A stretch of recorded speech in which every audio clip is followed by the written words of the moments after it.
in the film 2001, A Space Odyssey. Our man in Hollywood, Jim Brown, details a heretofore untold story born of creative differences in Tinseltown.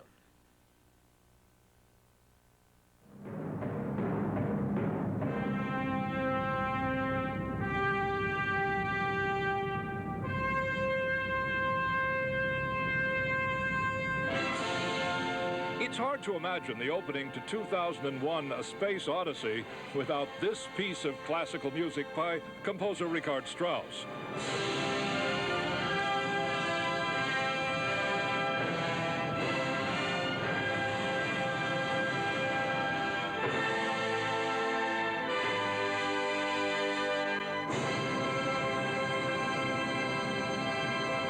Is, this late 18th century work was never supposed to end up in the final version of the film.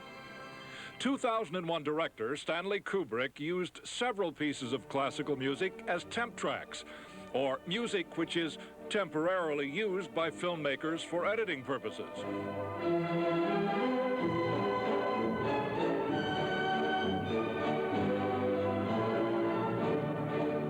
The temp track is usually replaced with original music by a composer whose work can more adequately fit the mood and drama of the movie.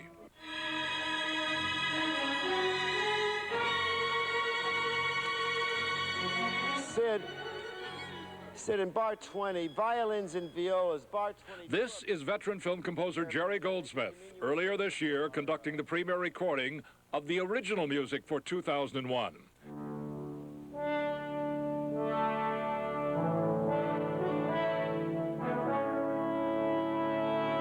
This music score, tucked away for 25 years and only talked about among those in the film music community, is by one of the true masters of the art of film scoring, the late Alex North.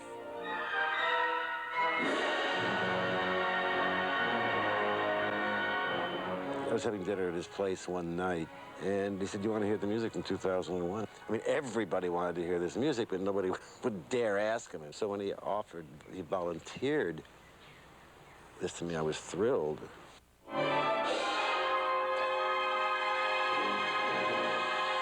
It's not all that unusual for a film score to get thrown out by a director. It's happened to some of the best composers in the business. Crescendo! But in the case of the North score for 2001, it was the way it was handled by Kubrick that was so upsetting to the composer. I know that Anna, his wife, told me that she and Alex went to the premiere of the picture in New York, quite expecting to hear the music, and got there and surprised there's Strauss opening the picture, which was quite a shock. Luckily, Alex had a clause in his original contract that if the music wasn't used in a film within 2 years of its recording, that he retained publishing rights. It took the help of Varèse Sarabande record producer Robert Townson to convince Alex North that it was time for his music for 2001 to be heard by more than just his closest friends. The original recording, which would have been owned by MGM, was lost. The original music was owned and possessed by Alex. And it was on that basis that we were able to undertake the recording. I was more particularly offended in the film itself with the use of the Strauss, the Blue Danube Waltz in that section. I was offended with all the music, the way it was used in the picture, but particularly that. And I was so knocked out with this waltz that Alex had written.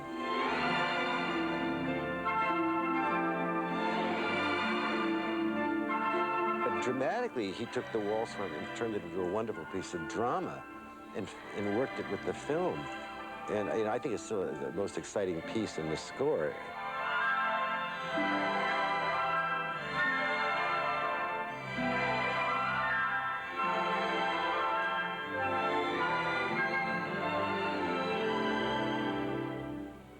When I spoke with Alex North in 1986, he was reluctant to talk about his experiences on 2001, but he did express his feelings about the function of a good film score.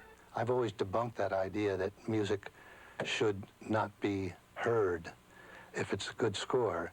How can you judge a good score if you can't hear it, So I've always tried to write for myself, and I hope others are doing it and have done that, music that both fits the film and hopefully can stand on its own.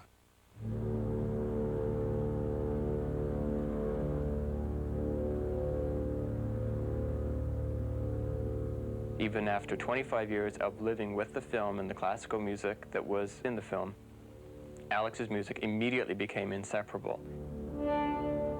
Alex North's music for 2001.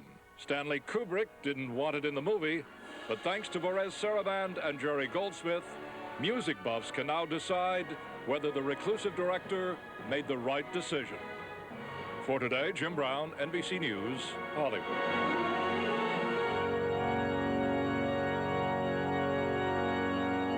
It's 8:21 on this Thursday morning. We're back in a moment. More ahead right after this.